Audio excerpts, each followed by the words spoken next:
प्रिय भक्तों, आज तुम्हें हम बागेश्वरी शारदे माँ की पावन कथा सुनाते हैं। माँ शारदा का ये पावन धाम मैहर की ऊंची पहाड़ियों पर विद्यमान है। यहाँ दूर दूर से दर्शनार्थी माँ के दर्शन का लाभ उठाते हैं। माँ शारदा अपने सभी भक्तों की मनोकामना पूर्ण करती हैं।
सम्राट कहाँ चमत्कार माँ शारद देवी।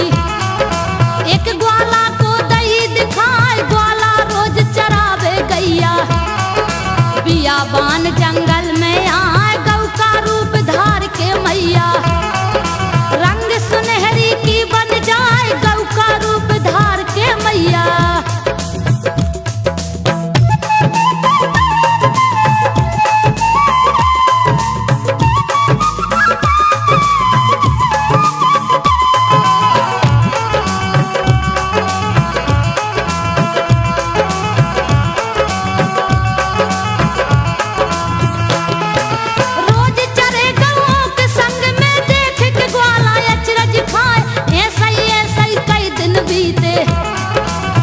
गैया को लिया चरा, एक दिन हाकी सबरी गैया। अपने अपने घर को जाए, पर वो गाय सुनहरे रंग की। दूर कहीं चोटी में दिखाए, ग्वाला सोचे अपने मन में। आज मैं पीछा छोड़ू ना, पेट के खातिर मांगू चराई। मैं इसके मालिक से जाए, देखत देखत गाय सुनहरी। घुसी गुफा में आए, देखत देखत गाय सुनहरी।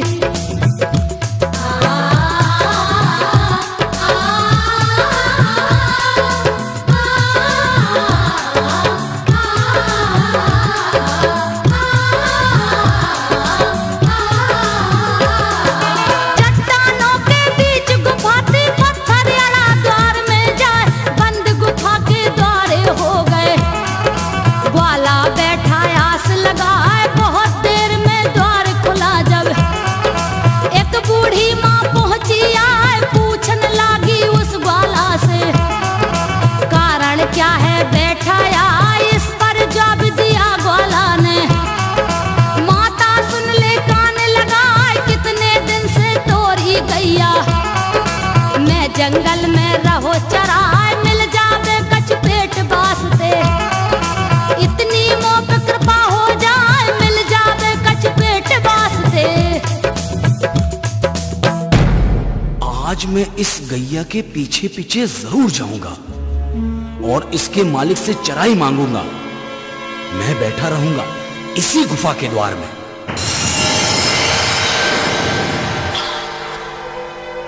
अरे बेटा, तू कौन है? कहाँ से आया है? तू इस जंगल में अकेला यहाँ क्यों बैठा है बेटा? माँ, माता मैं तुम्हारी गाय को रोज चराता हूँ, जिसके बदले में मुझे कुछ ना कुछ पारिश्रमिक मिल जाए तो बहुत अच्छा होगा माँ। बेटा ठहर, मैं तेरे लिए कुछ ले आती हूँ। ले ले बेटा, इन्हें संभाल के रखना और घर जा। अरे इस जंगल में अकेले मत आया कर, ये जंगल बड़ा खतरनाक है बेटा। जा, घर जा। माँ, तुम भी तो इस जंगल में अकेले रहती हो, तुम्हें डर नहीं लगता? अरे बेटा, ये जंगल देख रहा है ना, ये जंगल, पर्वत, ये पहाड़ ही तो मेरे रहने का एक स्थान है। जा बेटा, तू तो घर जा, जा जा।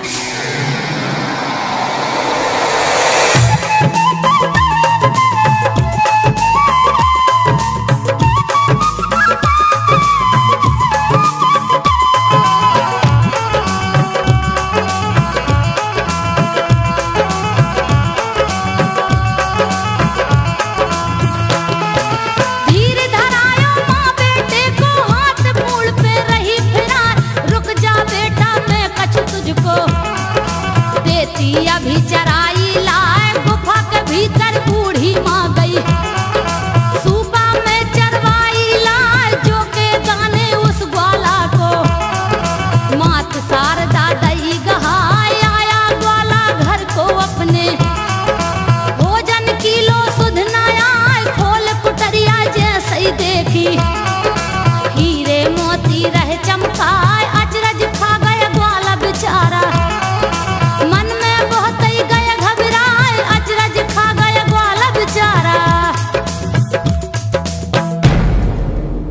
आओ ग्वाला, बाहर क्यों खड़े हो?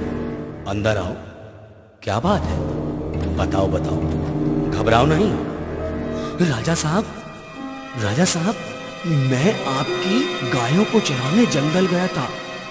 वहीं ऊंची पहाड़ियां में एक गुफा में एक बूढ़ी माँ रहती है। मैं उसकी गैया चराई लेने गया तो उसी ने मुझे ये हीरे मोती दिए हैं।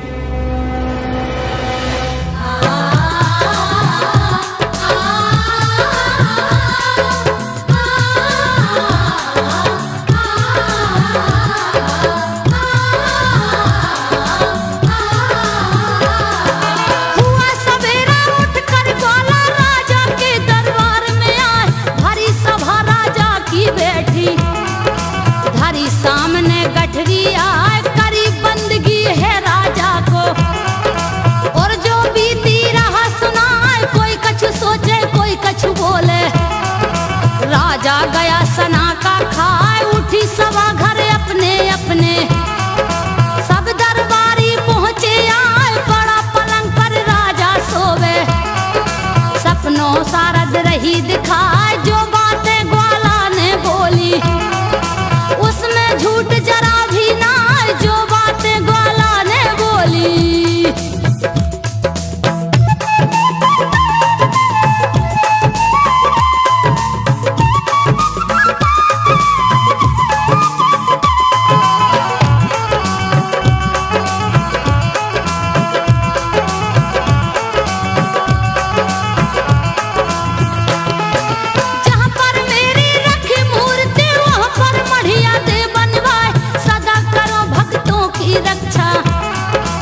की बनवाए, भक्तों की तो भीड़ उमड़ रही।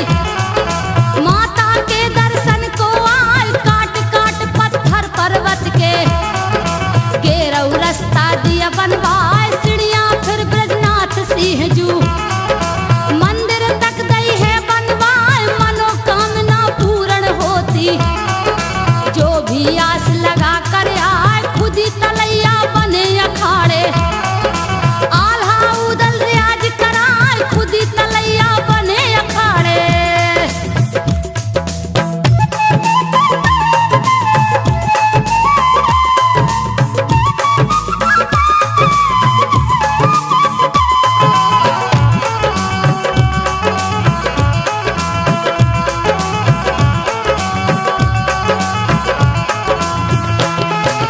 एक समय की बात है भैया, बहुत पुरानी कथा सुनाए। इस जंगल में मात शारदा देवी रही, कृपा बरसाए रहे महोबा आल्हा उदल।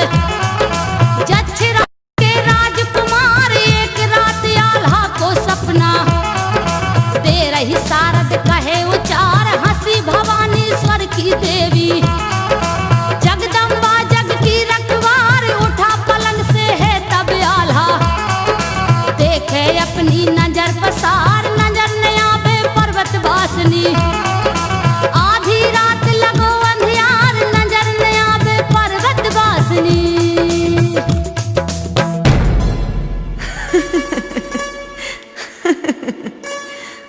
बेटी, आल्हा, ओ आल्हा, बड़ी गहरी नींद सो रहा है। मैं हूं देवी शारदा। उठ बेटी, मैं तुझे चेतावनी देने आई हूं। तू सूर्य उगते ही सारे राजाओं में, सारे वीरों में मेरा ये संदेश दे दे। जो मुझे प्रसन्न कर अपना शीश काटकर मेरे चरणों में अर्पण करेगा, मैं उसे अमर बना दूंगी।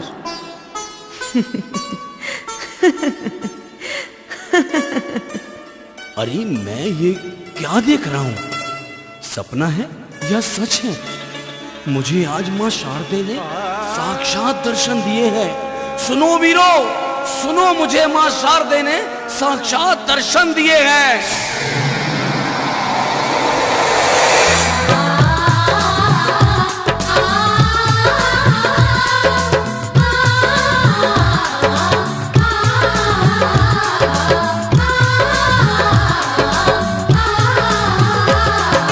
जो भी अपनी काट के गर्दन मुझको कर दे जान निछाड़, अमर बना दूंगी मैं उसको।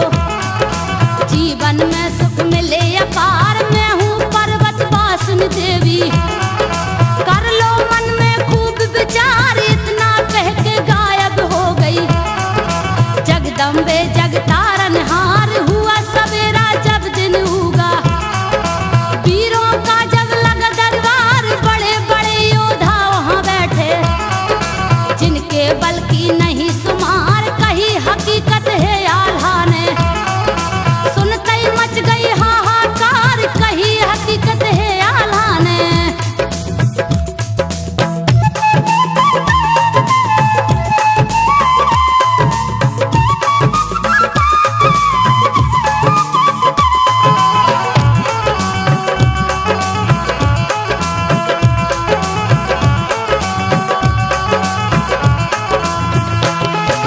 ऐसा सपना दिया देवी ने, करो चुनौती कोई स्वीकार। सुनकर बात कभी आल्हा की, योद्धा कछु भये तैयार। कोई छाती पे हाथ पटकता, कोई मूछन को रहा समार। कोई जांघों पर ताल ठोंकता, कोई कोई मार रहा ललकार। कोई कोई अपने बल पे गरजे, कोई ने खींच लई तलवार। सिर काटन की जब सुध आवे, नीचे छूट गए हथियार। हिम्मत हार गए वीरों की, बहने लगी पसीनन धार। हिम्मत हार गई वीरों की।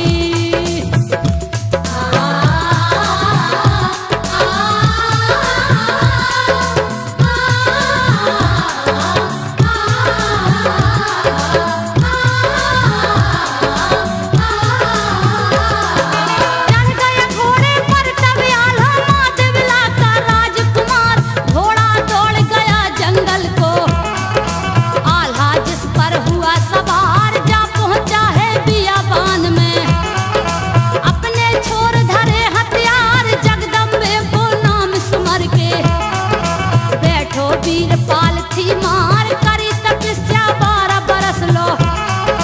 शारद शारद नाम पुकार दर्श मिले नहीं माँ शारद के।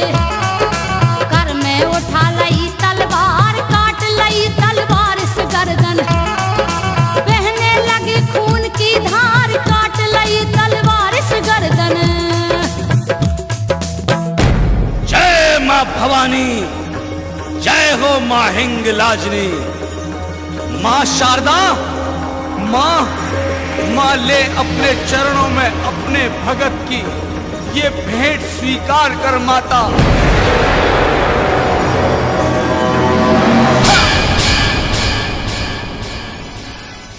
कहीं रुंड कहीं मुंड पड़ा है कर दई अपनी जान निछार। भक्ति देख मैया हरसानी जगदम्बा जग की रखवार बड़ी जोर से हंसी भवानी।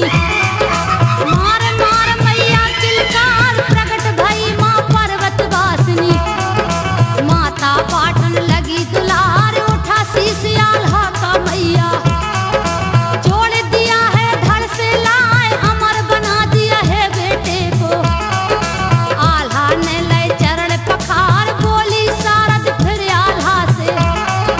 तुझ पर मेरी कृपा हो जाए बोली शारद फिर आल्हा से।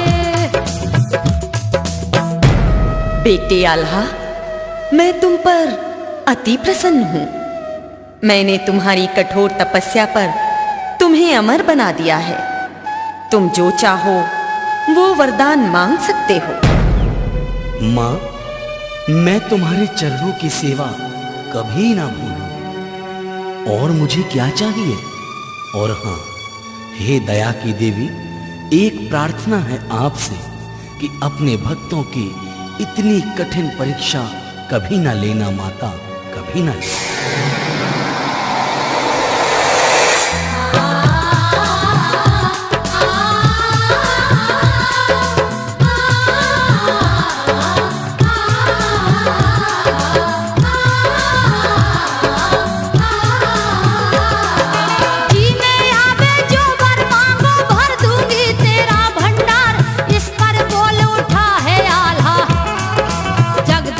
जग की रखवार कठिन परीक्षा इस कलयुग में।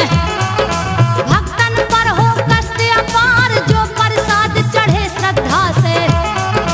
उसको कर लेना स्वीकार संकट हरना है जगदम्बे।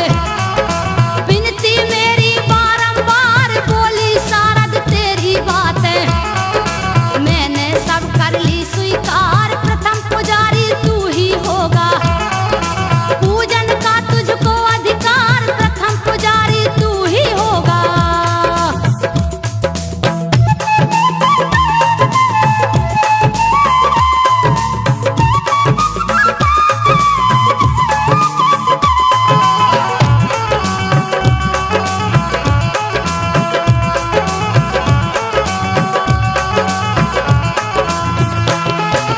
अब कछु इच्छा होवे बाकी मुख से बोलो वचन उचार। अमर बना दे जोड़ी मैया तेरो जस गावे संसार। दे वरदान लुप्त भई शारद जग में हो रही जय जयकार। पर्वत ऊपर बनो दिवाला भरती माँ सबके भंडार। ज्योति अखंड जरे मैया की माँ की महिमा अपरंपार। जब से आल्हा मैयर बस गए पूजा करे चित्र में धार। चढ़ चढ़ सीढ़ियाँ सांझ सवेरे दर्शन करते हैं नर नार। चढ़ चढ़ सीढ़ियाँ सांझ सवेरे।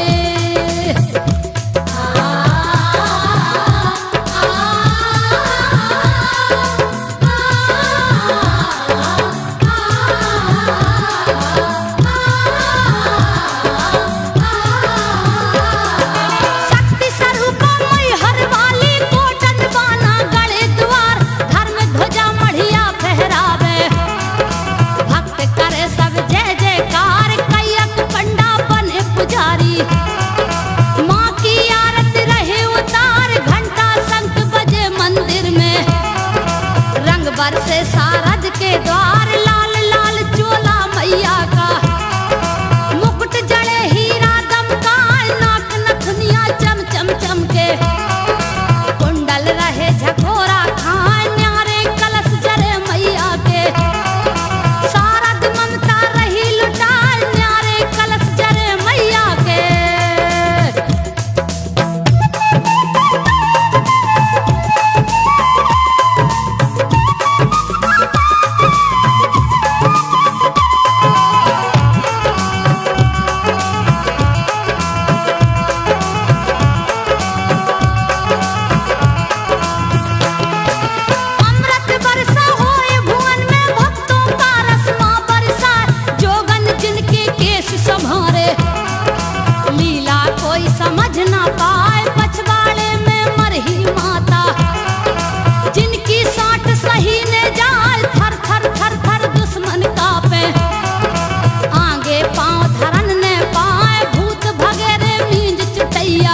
बरतन अपनी दई चढ़ाए, धन्य महोबा के रहबैया।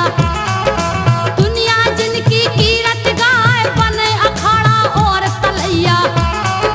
देखो भक्तों नजर उठाए, चलो चले माँ बुला रही है। मैहर वाली शारद माँ, चलो चलो माँ बुला रही है।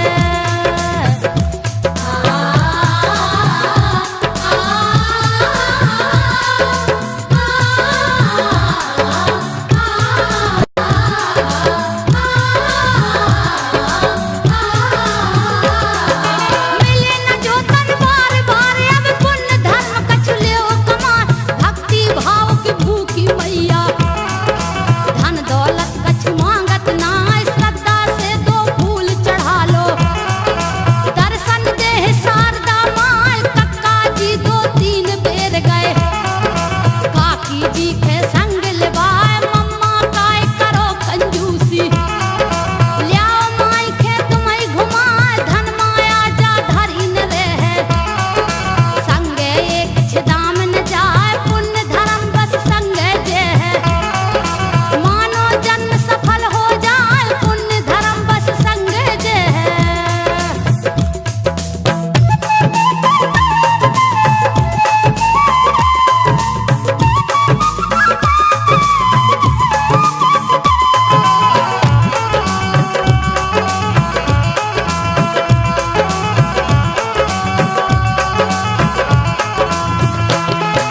भक्तन को है आना जाना, मेला भरो माई के द्वार। लाल गुलाब भई जगदम्बा, माँ की महिमा बड़ी अपार। मोखा सोई मैहर जाने, नवरात्रि आयो त्योहार। माई शारदा के चरणन में, माथा टीको बारंबार। बेच रही है जा सोनन के, गोह गोह के मालनिया हार। ऐसो लगे कबे मिल जावे, शारद माँ को पावन द्वार। चढ़त सीढ़ियाँ पाँव दुखावे, जगदम्बा ने करो अवार। चढ़त सीढ़ियाँ पाँव दुखावे।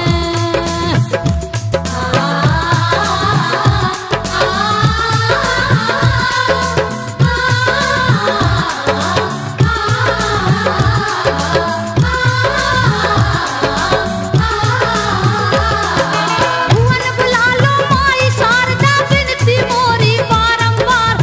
दम फूलत है चढ़ ना पाऊं, अब तो ले लो खबर हमार। सरग बनी है तुम्हारी सीढ़ियाँ, कृपा करो जगतारनहार। हाथ पकड़ के भुवन चढ़ा ले, शक्ति दे दो बन दुखियार। कितनों की तो पार लगा दई, तुम नैया की खेवनहार। मोरी नाव भंवर बिच अटकी, बन जाओ तुम खेवनहार। दीन दुखन की तुम दुख भंजन, पूजे तुम्हें जगत संसार। दीन दुखन की तुम दुख भंजन।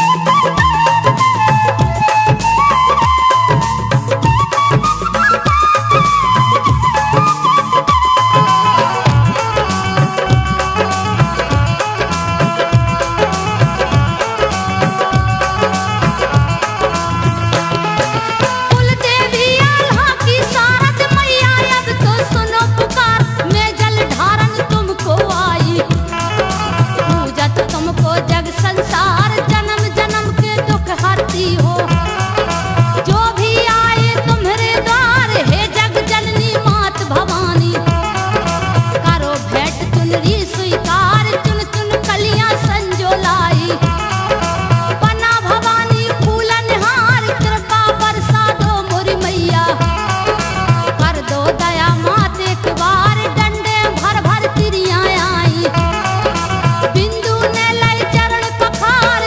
डंडे भर भर तिरियां आई, बिंदु ने लाई चरण पखार। बिंदु ने